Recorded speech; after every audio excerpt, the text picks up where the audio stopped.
আল্লাহর জান্নাতুল ফেরদাউসের ভেতরে আল্লাহ তাআলা তার জন্য অ্যাপার্টমেন্ট বরাদ্দ রেখেছেন। সবচেয়ে ছোট সাইজের জান্নাত যিনি পাবেন, সবচেয়ে ছোট সাইজের অ্যাপার্টমেন্ট যিনি পাবেন, তার জান্নাত বা তার অ্যাপার্টমেন্ট হবে এই গোটা পৃথিবীর যত সাইজ, এই পৃথিবীর কমপক্ষে 10 গুণ। আজকে এই অ্যাপার্টমেন্ট নিয়ে বাড়িতে যাইতে হবে ইনশাআল্লাহ, বলেন সবাই। তো জান্নাতের সেই অ্যাপার্টমেন্টের নাম যদি নিতে চান, নাম লেখাতে চান, বুকিং কনফার্ম করতে চান দুনিয়াতে থাকতেই, তাহলে গুণাবলী অর্জন করতে হবে মাত্র 12টা। ওয়া ইবাদুর রাহমানিল্লাযীনা ইয়ামশুনা আলাল আরদি হাওনা ওয়া ইযা খাতাবাহুমুল জাহিলুনা ক্বালু সালামা। ইবাদুর রহমান, রহমানের বান্দাদের 12টা বৈশিষ্ট্য থাকবে। ইবাদুর রহমান, রহমানের বান্দা 12টা বৈশিষ্ট্য বা নৈতিক গুণাবলী শুরু করার আগে আল্লাহ বলেন, যাদের মধ্যে 12টা থাকবে তারা হবে রহমানের বান্দা। রহমানের বান্দা হওয়া এত সহজ না। রহমান নামে কোরআনে একটা সূরা আছে না নাই? জানেন না আপনারা? তিনি তার নামে কোরআন একটা সূরা দিয়েছেন, সেখানে তিনি বলছেন আর রহমানু আল্লামাল কুরআনা খালাকাল ইনসানা আল্লামাহুল বায়ান। দয়াময় রহমান শেখালেন কোরআন, বানালেন ইনসান, শেখালেন বায়ান। দয়াময় রহমান শেখালেন কোরআন, বানালেন ইনসান, শেখালেন বায়ান। দয়াময় রহমান শেখালেন কোরআন, বানালেন ইনসান, শেখালেন বায়ান। সুবহানাল্লাহ পড়ে। তিনি রহমান, আল্লামাল কোরআন, তিনি কোরআন শিখিয়েছেন। খালাকাল ইনসান, তিনি মানুষ বানিয়েছেন। আল্লামাহুল বায়ান, তিনি বায়ান শিখিয়েছেন। তার নাম রহমান। তার নাম কি? এজন্য আল্লাহ বললেন, তোমরা হলে ইবাদুর রহমান, সেই রহমানের গোলাম। আমরা সবাই গোলাম। কার? নিজেকে গোলাম পরিচয় দিতে খারাপ লাগে আপনাদের? হ্যাঁ, আমরা হলাম গোলাম। আমরা সবাই রহমানের গোলাম। বিশ্বনবী তিনি নিজের পরিচয় দেওয়ার সময় সর্বপ্রথম বলতেন ইন্নী আব্দুল্লাহ, নিশ্চয় আমি আল্লাহর গোলাম। তারপরে বলতেন রাসূলুহু, আল্লাহর রাসূল। সুবহানাল্লাহ। পৃথিবীর শ্রেষ্ঠতম মানুষ তিনি। তিনি যখন নিজের পরিচয় দিতেন, রাসূলটা পরে বলতেন। আগে কি বলতেন? গোলাম। সব নবীরা, সব রাসূল নিজের পরিচয় দেওয়ার ক্ষেত্রে রাসূলটা পরে বলতেন, আগে কি বলতেন? আমি গোলাম। আবার বিশ্বনবী দোয়া করার সময় বলতেন আল্লাহুম্মা ইন্নী আবদুক ওয়া ইবনু আবদিক ওয়া ইবনু আমাতিক নাসিয়াতি বিয়াদিক মাদিন ফিয়া হুকমুক। আল্লাহ, আমি আপনার গোলাম, গোলামের ঘরের গোলাম। দোয়া করতেন, আল্লাহ আমি আপনার গোলাম। গোলামের ঘরের গোলাম মানে আমার বাবা আব্দুল্লাহ আপনার গোলাম। বান্দির ঘরের গোলাম আমার মা আমিনা, সেও আপনার গোলাম। আমরা সবাই আপনার গোলাম, ঠিক কি না? এজন্য আল্লাহ বললেন, তোমরা হলে ইবাদুর রহমান, রহমানের গোলাম, রহমানের বান্দা। আল্লাহ বললেন, জান্নাতের সেই অ্যাপার্টমেন্টের বুকিং যদি দিতে চাও, প্রকৃত অর্থে রহমানের গোলাম যদি হতে চাও, 12টা গুণাবলী তোমাদের মধ্যে থাকতে হবে। 1 নাম্বার গুণাবলী হলো ওয়া ইবাদুর রাহমানিল্লাযীনা ইয়ামশুনা আলাল আরদি হাওনা ওয়া ইযা খাতাবাহুমুল জাহিলুনা ক্বালু সালামা। সুবহানাল্লাহ পড়েন। কানগুলো খরগোশের কানের মতো খাড়া করে শুনুন। 1 নাম্বার বৈশিষ্ট্য হচ্ছে আল্লাযীনা ইয়ামশুনা আলাল আরদি হাওনা। রহমানের বান্দারা যখন জমিনের উপর দিয়ে হাঁটে, নম্রভাবে হাঁটে, ভদ্রভাবে হাঁটে। সুবহানাল্লাহ পড়ে। মূল তাফসীর শুরু হয়ে গেছে। অ্যাপার্টমেন্ট বুকিং করতে চাইলে, রহমানের বান্দা হতে চাইলে 12টা গুণ লাগবে। 1 নাম্বার ইয়ামশুনা আলাল আরদি হাওনা। যারা জমিনের উপর দিয়ে রাস্তায় যখন হাঁটে, নম্রভাবে হাঁটে। এলাকার ভাইরা কিভাবে হাঁটে? ভদ্রভাবে হাঁটে, অহংকার করে না, দাম্ভিকতা দেখায় না, বিনয়ের সাথে হাঁটে। বিষ্ণু ইসলাম যখন রাস্তা দিয়ে হাঁটতেন, ওনার হাঁটার স্টাইল ছিল এরকম, হাদিসে এসেছে ইনদামা ইয়ামশি রাসূলুল্লাহ সাল্লাল্লাহু আলাইহি ওয়াসাল্লাম আলাল আরদ কাআন্নামা ইয়ামশি ইয়ানহাবতু মিন সাবাব, কাআন্নামা ইয়ানহাবতু মিন সাবাব। মনে হতো যেন বিশ্বনবী ঢালু থেকে উপর থেকে নিচের দিকে নামছেন। পাহাড়ি রাস্তা থেকে নিচের দিকে নামলে যেমনি পা ফেলে ফেলে খেয়াল করে এনার্জি নিয়ে মানুষ হাঁটে, বিশ্বনবী সিম্পলি যখন সমান্তরাল জায়গার উপর দিয়ে হাঁটতেন, ঠিক এভাবে বিনয়ের সাথে হাঁটতেন। পড়েন সুবহানাল্লাহ। বিশ্বনবী সব সময় বিনয়ের সাথে হাঁটতেন। ওনার হাঁটার মধ্যে একটা ভদ্রতা ছিল, একটা মার্জিত ভাব ছিল। বিশ্বনবীর হাঁটার মধ্যেও একটা মুনশিয়ানা ভাব ছিল। আল্লাহু আকবার। এজন্য আল্লাহ বলেন, যারা রহমানের বান্দা হতে চাও, জান্নাতের অ্যাপার্টমেন্ট যারা বুকিং দিতে চাও, ইয়ামশুনা আলাল আরদি হাওনা ইয়ানি মুতাওয়াদিআ, বিনয়ের সাথে হাঁটো। রাস্তায় যখন হাঁটে এমন ভাবে হাঁটবেন যে পুরো রাস্তাটাই আমার, হ্যাঁ আমার বাপের রাস্তা। কার কি এরকম একটা ভাব আছে না অনেকের? ইয়াংদের মধ্যে এই ভাবটা একটু বেশি, হ্যাঁ আছে না নাই? কাউরে কেয়ার করে না, সব আমার, এরকম একটা ভাব না। রহমানের বান্দারা বিনয়ের সাথে হাঁটে। ইয়ামশুনা আলাল আরদি হাওনা, নম্র ভাবে হাঁটে, in a very dissent manner, একটা ডিসেন্ট ওয়েতে হাঁটে, অন্যের কষ্টের কারণ হয় না। তার মানে বিনয় হচ্ছে রহমানের বান্দাদের ভূষণ। বিনয়, অহংকার করা যাবে না। অহংকার কার চাদর? বলেন বলেন। যে ব্যক্তি অহংকার করে সেজন্য আল্লাহর চাদর নিয়ে টান দেয়। এজন্য রহমানের বান্দারা কখনো অহংকার করে। বিশ্বনবী সব সময় দোয়ার মধ্যে বলতেন, আল্লাহুম্মা জাআলনি সাবুরা ওয়া জাআলনি শাকুরা ওয়াজআলনি ফি আইনি সগীরা ওয়া ফি আয়ুনিন নাসি কাবীরা।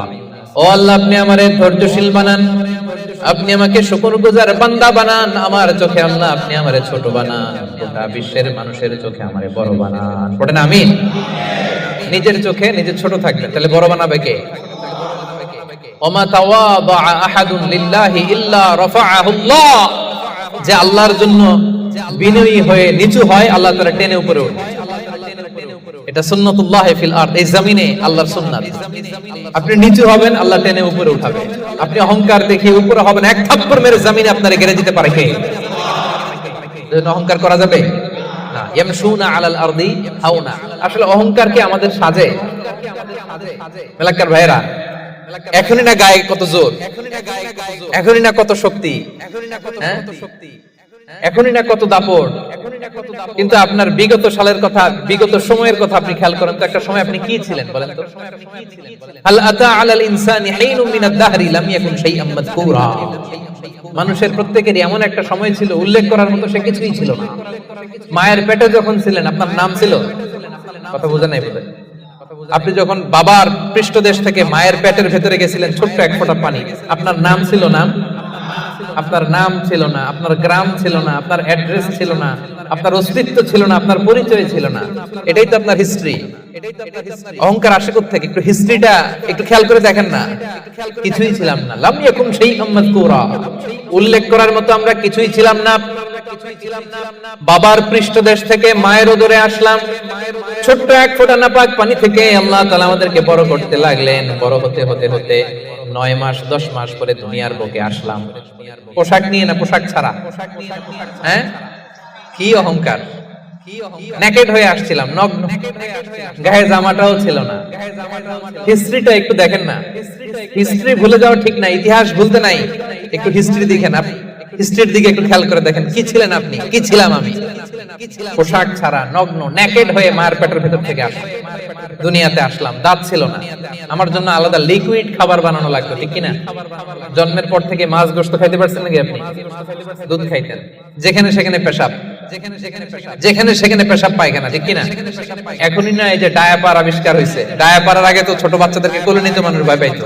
কাঁথা দিয়ে আমাদের সময় পেঁচায়া কেউ আসলে বাচ্চাটারে দিত, তা না হলে পেশাব করে সব শেষ। তো দেখেন, যেখানে বসায় এখানে পড়ে যায়। বাচ্চাটারে বসায় দিলে বসতে পারে, শোয়াই দিলে শুইতে পারে, মুখে উঠায় দিলে খাইতে পারে। এটা ছিল আপনার হিস্ট্রি। আবার 60 বছর, 70 বছর, 80 বছর হায়াত পাওয়ার পরে আপনি যখন দুনিয়া থেকে চলে যাবেন, বয়স যখন 80, বয়স যখন 90, একই অবস্থা। যেখানে বসায় দেবে এখানেই শেষ। এরকম আছে না নাই? বয়স যখন 80, 90, আবার পায়খানা প্রস্রাব করে সব শেষ। মুখে তুলে দিলে খেতে পারে, নাহলে গায়ে ওই জোরটাও নাই। তো অহংকার আপনি পেলেন কোত্থেকে আমারে বলেন? আবার এই দুনিয়া থেকে যখন আপনি বিদায় নিবেন, যেই পোশাকে এসেছিলেন ওই পোশাকে আবার পাঠানো হবে, ঠিক কিনা? আসার দিন গায়ে যেমনি কোনো জামা ছিল না, যাওয়ার সময় সব জামাগুলো খুলে রেখে দেওয়া হবে, কাফনের কাপড়ে পেঁচিয়ে অন্ধকার কবরের মধ্যে আপনারে রেখে দেওয়া হবে, সবাই পালিয়ে যাবে, আত্মীয় স্বজন কেউ সাথে যাবে না, ঠিক কিনা? এমনকি দুজন ফেরেশতা যারা আপনার আমলনামা লিখতো তারাও পালিয়ে যাবে, কারণ আপনার জীবন শেষ, আমলনামা লেখার দায়িত্ব শেষ, আত্মীয়রা চলে যাবে, ফেরেশতারাও চলে যাবে, কেউ সাথে যাবে না, ঠিক কিনা? দুই কাঁধে ছিল যে তোমার দুইজনা পাহারা, তোমারে একলা থুইয়া পালাইছে তাহারা, তোমার আট কুঠুরি নয় দরজা বন্ধ যে ওই হলো রে হলো, মুখে আল্লাহ রসুল মুখে বলো, ও মুখে আল্লাহ রসুল সবে বলো, দুয়ারে আইসাছে পালকি নাই হরি যাও তোলো রে তোলো, মুখে আল্লাহ রসুল সবে বলো, ঠিক কি না? এই তো আপনার হিস্ট্রি। লাম ইয়াকুন শাইআম মাযকুরা, উল্লেখ করার মতো আপনি কিছুই ছিলেন না। এজন্য অহংকার কোন বনি আদমের সাজে না, অহংকার সাজে একজনের। চিল্লায় বলেন তিনি কে? এজন্য রব্বুল আলামিন বলেন, ওয়া ইবাদুর রহমানিল্লাযীনা ইয়ামশুনা আলাল আরদি হাওনা ওয়া ইযা খাতাবাহুমুল জাহিলুনা ক্বালু সালামা। জান্নাতের অ্যাপার্টমেন্ট যারা চায়, রহমানের বান্দা হিসেবে নাম যারা তুলতে চায়, তারা রাস্তা দিয়ে যখন হেঁটে যায় বিনয়ের সাথে হাঁটে, নম্রভাবে হাঁটে, ভদ্রভাবে হাঁটে। কথাটা কার? আবার অন্য আয়াতে আল্লাহ বললেন, ওয়ালা তামশি ফিল আরদি মারহা ইন্নাল্লাহা লা ইউহিব্বু কুল্লা মুখতালিন ফখুর। জমিনে অহংকার ভরে হেঁটো না, গর্ব ভরে হেঁটো না, অহংকারীদেরকে রব্বুল আলামিন পছন্দ করে না। মূর্খরা যখন রহমানের বান্দাদের সাথে ঝগড়া লাগতে আসে, তর্ক করতে আসে, রহমানের বান্দারা তর্কের বিপরীতে তর্ক করে না, তর্কের বিপরীতে রহমানের বান্দারা সালাম দেয়। কি দেয়? পারবেন? যে বুঝতে চায় তার সাথে সুন্দর তর্ক বিতর্ক হতে পারে, যে বুঝতে চায় না, যে মানতে চায় না, যে পায়ে পাড়া দিয়ে ঝগড়া করতে চায়, এর সাথে তর্ক করা যাবে? রহমানের বান্দারা এদের সাথে তর্ক জুড়ে দেয় না। একদল আছে দেখবেন বারবার আপনাকে তর্ক করে, আপনার সাথে তর্ক করবে, আপনাকে পোক করবে, পায়ে পাড়া দিয়ে ঝগড়া করতে চাই, এরকম আছে না নাই? রহমানের বান্দারা তাদের সাথে ঝগড়ায় লিপ্ত হয় না, তাদেরকে সালাম দেয়। কি দেয়? যে ভাই তুমিই ঠিক, তুমিই শুদ্ধ, তুমিই বুঝতে পারছো, আমি বুঝি নাই, তোমার সালাম। তোমার কি ফেসবুকে যদি আপনার কমেন্ট বক্সে কেউ গালি দেয়, আপনিও গালি দিবেন? অযথা যদি তর্ক জুড়ে দেয়, আপনিও তর্ক করবেন? কি করবেন? সবাই বলেন কি করবেন? এজন্য রাব্বুল আলামিন বলেন, ওয়া ইযা খাতাবাহুমুল জাহিলুনা ক্বালু সালামা। রহমানের বান্দারা অযথা তর্ক জুড়ে দেয় না, তর্কের জবাবে তর্ক করে না, গালির জবাবে গালি দেয় না, মন্দ আচরণের বিপরীতে মন্দ আচরণ করে না। রহমানের বান্দারা সালাম দিয়ে কেটে পড়ে। সুবহানাল্লাহ পড়ে। 2 নাম্বার ক্লিয়ার? অযথা তর্ক করতে চাইলে, কটু কথা বললে, গালি দিলে আপনি কি দিবেন? ওরা গালি দিলে আমরা সালাম দেই, ওরা ষড়যন্ত্র করলে আমরা দোয়া করি, ওরা বুলেট মারলে আমরা ফুল ছুঁড়ে মারি। চিল্লায় বলেন ঠিক কি না? এটাই মুমিনের বৈশিষ্ট্য। কারণ হেরে যায় হিংসা আর ষড়যন্ত্র, জিতে যায় ভালোবাসা। তাই না? ভালোবাসার যে কত শক্তি ওরা জানেই না, ভালোবাসা দিয়ে যে বিশ্ব জয় করা যায় এটা ওরা জানেই না। এজন্য ইদা খাতাবাহুমুল জাহিলুনা ক্বালু সালামা। তর্ক করবে, অযথা ঝগড়া বাঁধাবে, আমরা ঝগড়া করব না, আমরা সালাম দিব। আমরা কি করব? সবার মনে থাকবে? 2 নাম্বার বুঝা গেছে? মুখস্থ হইছে? ডাইজেস্ট হইছে? খালি এই কয়েকজন বুঝছে, এদিকের কথাই কয় না। রাগ করছেন? বুঝেন নাই?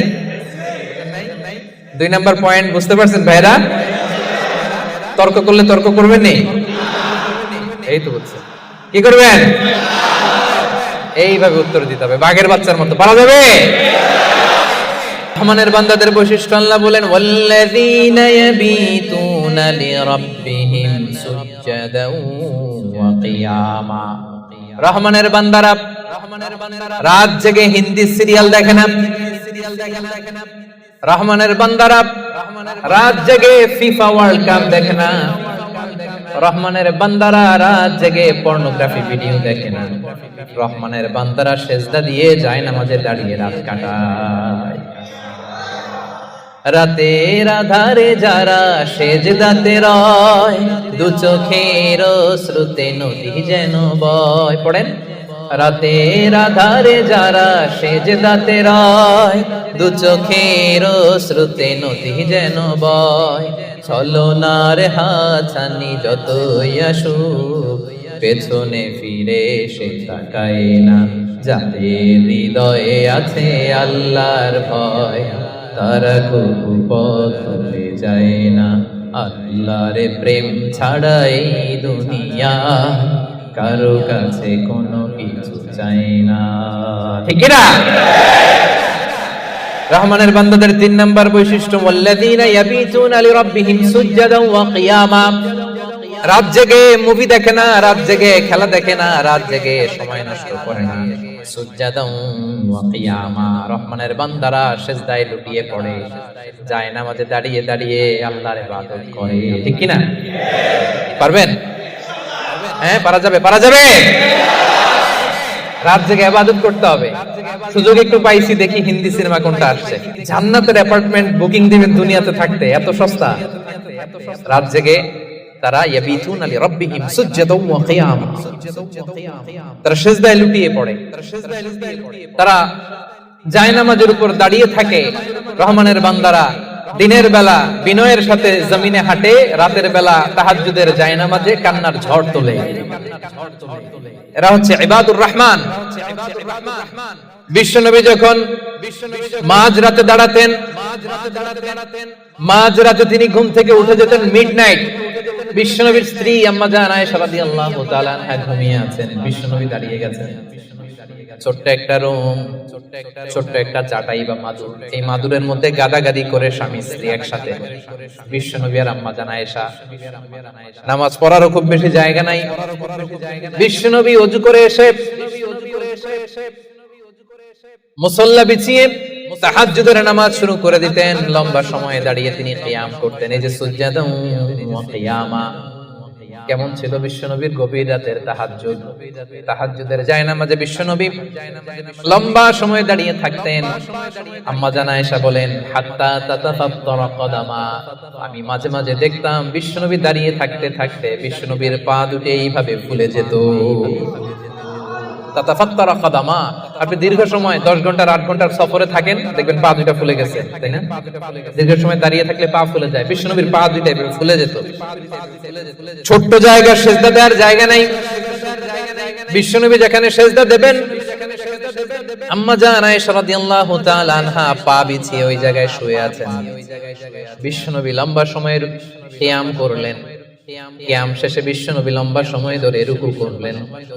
রুকু থেকে দাঁড়িয়ে বিশ্বনবী সিজদায় যাবেন, কিন্তু কিভাবে যাবেন? বিশ্বনবীর সিজদার জায়গায় আম্মা জান আয়েশা পা বিছিয়ে শুয়ে আছে, সিজদারও তো জায়গা নাই। বিশ্বনবী আলতো করে আম্মা জান আয়েশা রাদিয়াল্লাহু তাআলা আনহার পায়ের মধ্যে চিমটি কাটতেন। আম্মা জান আয়েশা বুঝতে পারতেন পা সরাতে হবে, আম্মা জান আয়েশা পাটা সরিয়ে নিতেন। বিশ্বনবী প্রাণ ভরে তার রবকে সিজদা দিতেন। দীর্ঘ সময় লম্বায় সিজদায় লুটিয়ে পড়ে থাকতেন। বিশ্বনবীর সুদীর্ঘ লম্বা সিজদা যখন শেষ হতো, আবার যখন দ্বিতীয় রাকাতের জন্য বিশ্বনবী দাঁড়াতেন, আম্মা জান আয়েশা পা বিছিয়ে আবার শুয়ে থাকতেন। বিশ্বনবীর মিডনাইট আর আমাদের মিডনাইট একটু মিলিয়ে দেখেন। আহা, ইয়ানজিলু রাব্বুনা ফি কুল্লি লাইলাতিন, প্রতি রাতে আল্লাহ তাআলা শেষ রাতে মিডনাইটে আল্লাহ তাআলা প্রথম আকাশে মনোনিবেশ করেন, স্পেশালি মনোনিবেশ করেন। এসে ডাকতে থাকেন, আলামিন মুস্তাগফিরিন আগফিরাল্লাহ, কার ক্ষমা লাগবে ক্ষমা চাও, ক্ষমা করে দেব। আলামিন মুস্তারজিকিন আরজুকালা, কার রিজিক লাগবে আমার কাছে চাও আমি দেব। কার পাসপোর্টে ভিসা লাগে না আমার কাছে চাও আমি দেব। কার বিপদ আমার কাছে চাও, বিপদ দূর করে দেব। কে দুরারোগ্য ব্যাধিতে আক্রান্ত আমার কাছে চাও, তোমার রোগ আমি ভালো করে দিব। অসুস্থকে সুস্থ করতে পারে কে? বিপদ থেকে মুক্ত করতে পারে কে? দুনিয়ার সব মানুষ ওই গভীর রাতে ঘুমায়, কিন্তু রহমানের বান্দারা ঘুমায় না। রহমানের বান্দারা তাহাজ্জুদের জায়নামাজে কান্নার ঝড় তুলে, ঠিক কি না? ঠিক কি না? চোখের পানি ছেড়ে আল্লাহরে ডেকে বলেন, আল্লাহ এই জমিনে আমি ছাড়া তোমার গোলামের কোনো অভাব নাই, কিন্তু তুমি ছাড়া দ্বিতীয় কোনো রব আমার নাই, তুমি ছাড়া দ্বিতীয় কোনো জায়গায় চাওয়ার সুযোগ আমার নাই। চোখের পানি ছেড়ে আল্লাহরে বলেন, আল্লাহ কোরআনে তুমি শিখিয়েছো ফরিয়াদীদেরকে কেউ যদি চায় ওই ফরিয়াদীদেরকে বারণ করা যায় না, তুমি কেমন করে এই অভাগা ফরিয়াদীকে আজকে ফিরিয়ে দিবা? চোখের পানি ছেড়ে আল্লাহর কাছে চান, সব তিনি দিয়ে দিতে পারেন। চিল্লায় বলেন ঠিক কিনা? গোটা বিশ্বের সবাই আমাদের যার যা লাগবে সব যদি আল্লাহর কাছে চাই, আল্লাহ যদি সবাইকে সবকিছু দিয়ে দেয়, আল্লাহ বলে আমার ক্ষমতার 1 ইঞ্চিও কমবে না। চিল্লায় বলেন ঠিক কিনা? এজন্য রহমানের বান্দার 3 নাম্বার গুণ, আল্লাযীনা ইয়াবিতুনা লিরাব্বিহিম সুজদান ওয়া কিয়ামা। রহমানের বান্দারা রাত্রি বেলায় সিজদায় লুটিয়ে পড়ে, তাহাজ্জুদের জায়নামাজে রাত কাটিয়ে দেয়। পারা যাবে? পারবেন? মাঝে মাঝে তাহাজ্জুদের সালাত পড়তে রাজি আছেন? ওমিনাল লাইলি ফাতাহাজ্জাদ বিহি নাফিলাতাল লাকা আসা আইয়াবআসাকা রাব্বুকা মাকামান মাহমুদা। যারা তাহাজ্জুদ পড়ে এদের মর্যাদা বাড়ায় দেয় কে? রহমানের বান্দাদের 4 নাম্বার বৈশিষ্ট্য, والذين يقولون ربنا اصرف عنا عذاب جهنم إن عذابها كان غراما إنها ساءت مستقرا ومقاما। রহমানের বান্দার 4 নাম্বার বৈশিষ্ট্য হলো সব সময় তারা ভয়ের মধ্যে থাকে আর আল্লাহর কাছে দোয়া করে, আল্লাহ রব্বানা সরিফ আন্না আযাবা জাহান্নাম ইন্না আযাবাহা কানা গরামা। ও রব, জাহান্নামের আগুন থেকে আপনি আমাদেরকে বাঁচান। 4 নাম্বার বৈশিষ্ট্য, ইসরিফ আন্না আযাবা জাহান্নাম, আল্লাহ জাহান্নামের আযাব থেকে আমাদেরকে বাঁচান। জাহান্নামের আযাব, জাহান্নামের আগুন সহ্য করার ক্ষমতা আমাদের আছে? মেলাক্কার ভাইয়েরা আজকের এই কনফারেন্সে কার কার আছে দেখি জাহান্নামের আগুন সহ্য করতে পারবে? আছে? মোমবাতি জ্বালিয়ে কয় সেকেন্ড রাখতে পারবেন? বলতে এই যে এটা মোমবাতি ধরে দাউ দাউ করে জ্বলছে, এখানে কয় সেকেন্ড রাখা যায় আঙ্গুল? ওই যে একজন তো 2 সেকেন্ড রাখতে পারে। আপনারা 1 সেকেন্ড রেখে দেখেন না? পারা যাবে? ইসরিফ আন্না আযাবা জাহান্নাম। এজন্য বিশ্বনবী সব সময় জাহান্নামের আযাব থেকে আল্লাহর কাছে পানাহ চাইতেন।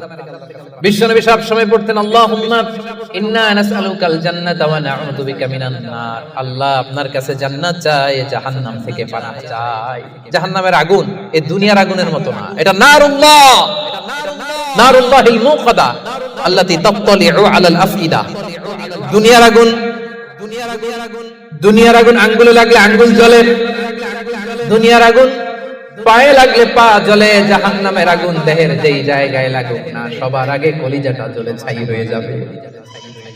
নারুল্লাহিল মুকাদা আল্লাতী তাত্তালিউ আলাল আফইদা, লাগার সাথে সাথে কলিজায় যে ছবল মার দাউ দাউ করে জ্বালিয়ে দিবে। ভয়ঙ্কর আগুন। নারুকুম হাযিহিল্লাতী তুকিদুন জুজউন ওয়াহিদ মিন 70 জুজ মিন নারি জাহান্নাম। ও উম্মতেরা জেনে রেখো, দুনিয়ার যে আগুন দিয়ে, যে লাকড়ি দিয়ে গ্যাসের চুলায় তোমরা যে রান্না করো, এটা কিন্তু জাহান্নামের আগুন না। জাহান্নামের আগুন দুনিয়ার আগুনের চাইতে কম পক্ষে 70 গুণ বেশি তেজ। বলা কয় গুণ? রব্বানা সরিফ আন্না আযাবা জাহান্নাম। এজন্য রহমানের বান্দারা নিজের ইবাদতগুলো তো করেই আর ভয়ে তটস্থ থাকে আর সব সময় বলে, আল্লাহ ওই জাহান্নামের আগুন থেকে তুমি আমাদেরকে বাঁচাও। আবার বিশ্বনবী বলতেন, আমার কোন উম্মত যেন নামাজে সালাম ফিরানোর আগে এই 4টা জিনিস থেকে পানাহ না চেয়ে সালাম না ফিরায়। একটা হচ্ছে আল্লাহুম্মা ইন্নী আউযু বিকা মিন আযাবিল কবর, আল্লাহ কবরের আযাব থেকে পানাহ চাই। 2 নাম্বার ওয়া আউযু বিকা মিন আযাবি জাহান্নাম, জাহান্নামের আগুন থেকে পানাহ চাই। ওয়া আউযু বিকা মিন ফিতনাতিল মাহইয়া ওয়াল মামাত, জীবন মৃত্যুর ফিতনা থেকে পানাহ চাই। ওয়া আউযু বিকা মিন ফিতনাতিল মাসীহিদ দাজ্জাল, দাজ্জালের ফিতনা থেকে আল্লাহ তুমি আমাদের বাঁচাও। পড়েন আমিন। তাহলে সব সময় রহমানের বান্দারা বলে, আল্লাহ জাহান্নামের আগুন থেকে আমাদেরকে বাঁচাও। ইসরিফ আন্না আযাবা জাহান্নাম। সব সময় আমরা এই দোয়াটা পড়ব, আল্লাহুম্মা ইন্না নাসআলুকাল জান্নাতা ওয়া নাউযু বিকা মিনান নার। এটা শুধু রমজানে পড়ার দোয়া না প্রিয় ভাই, সব সময় পড়বেন।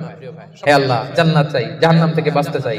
আওয়াজ করে আমার সাথে সাথে সবাই পড়েন তো, আল্লাহুম্মা ইন্না নাসআলুকাল জান্নাতা ওয়া নাউযু বিকা মিনান নার। পারবেন না? সব সময় দোয়াটা বেশি বেশি পড়বেন। 5 নাম্বার রহমানের বান্দার 5 নাম্বার বৈশিষ্ট্য, আল্লাযীনা ইযা আনফাকু লাম ইউসরিফু ওয়া লাম ইয়াকুতু وكان بين ذلك قواما রহমানের বান্দারা যখন দান করে অপচয় করে না, কৃপণতাও করে না, সব দান করে ফেলে না, আবার কিপটামি করে সব পকেটের মধ্যে রেখে দেয় না। ওয়াকানা বাইনা যালিকা কাওয়ামা, ভারসাম্যপূর্ণ দান করে। সুবহানাল্লাহ পড়েন। এই আয়াত থেকে বোঝা গেল রহমানের বান্দারা দান করে। কি করে? যে দান করে তার মর্যাদা বাড়ায় দেয় কে? আপনার স্ত্রীকে দিবেন কি? এটা করা যাবে না, রহমানের বান্দারা এটা করেন না। আবার 5000 রিঙ্গিট বেতন 1 রিঙ্গিটও বেরোয় না, এরকম টাকায় দাসরা নাই। রহমানের বান্দারা এমনও করে না, যা কামায় সব দিল দরিয়া হয়ে দান করে দেয়, তারা এমনও নয়। আবার 1 টাকাও পকেট থেকে খসে না, এমনও নয়। ওয়াকানা বাইনা যালিকা কাওয়ামা, মাঝামাঝি। দেখেন ইসলাম কত ব্যালেন্সড অ্যাটিটিউড আমাদেরকে শেখায়। ইসলামের যে ভারসাম্যপূর্ণ জীবন বিধান পৃথিবীতে দ্বিতীয়টা আর আছে। আমাদেরকে ব্যালেন্স শেখায়, বাড়াবাড়িও নাই, ছাড়াছাড়িও নাই। রহমানের বান্দারা মধ্যমপন্থী। রহমানের বান্দারা, বিশ্বনবীর গায়ে একবার একটা জামা ছিল। সবাই আওয়াজ করে উত্তর দেন, কয়টা জামা? ফরিয়া দিয়ে এসে বলেন, নবী হে আতিনি কামিসান, আমার একটা কামিজ দেন, জামা দেন, আমার জামা নাই। দয়ার নবী, মায়ার নবী, কেউ কিছু চাইলে লজ্জায় না বলতে পারে না। চাইছে, বিশ্বনবী একটা জামাই খুলে বেটারে দিয়ে দিয়েছে। এখন বিশ্বনবীর গায়ে জামা আছে, জামা নাই, বেরো হতে পারে না। সাহাবীরা তো এসে হাজির। আল্লাহ বললেন, নবী ওয়াল্লাযীনা ইযা আনফাকু লাম ইউসরিফু ওয়া লাম ইয়াকতুরু ওয়া কানা বাইনা যালিকা কাওয়ামা। রহমানের বান্দারা দানের ক্ষেত্রে ভারসাম্য বজায় রাখে, সব দিয়ে দেয় না, আবার সব পকেটে ঢুকায় না, মাঝামাঝি। তার মানে নবী 2টা জামা থাকলে একটা দিতে পারতেন। কথা কি বুঝতেছেন? নবী হে, আপনার গায়ে যদি 2টো জামা থাকতো, একটা না হয় দিতেন আর একটা পরতেন। এখন ছিল কয়টা? এটা দিয়ে দিলে আপনি করবেন কি? ওইটার তো বেশি হকদার আপনি নিজেই। সুবহানাল্লাহ পড়ুন। তাহলে 5 নম্বরে দানের ক্ষেত্রে ভারসাম্য বজায় রাখে, মনে থাকবে। 6 নম্বরে রব্বুল আলামিন বলেন, ওয়াল্লাযীনা লা ইয়াদউনা মা'আল্লাহি ইলাহান আখার। রহমানের বান্দারা এক আল্লাহর জিকির করে, এক আল্লাহর সাথে অন্য কাউরে ডাকে না। জিকির হবে একজনের, তিনি কে? মনে থাকবে। এখন আপনি কিছুক্ষণ প্রাণ ভরে আল্লাহর নামে জিকির করলেন, এরপরে জিকির করা শুরু করলেন শাহালি বাবা, অমুক বাবা, তমুক বাবা, ল্যাংদা বাবা, আছে না নাই? হইছে? প্রথমে ডাকছিলেন কারে?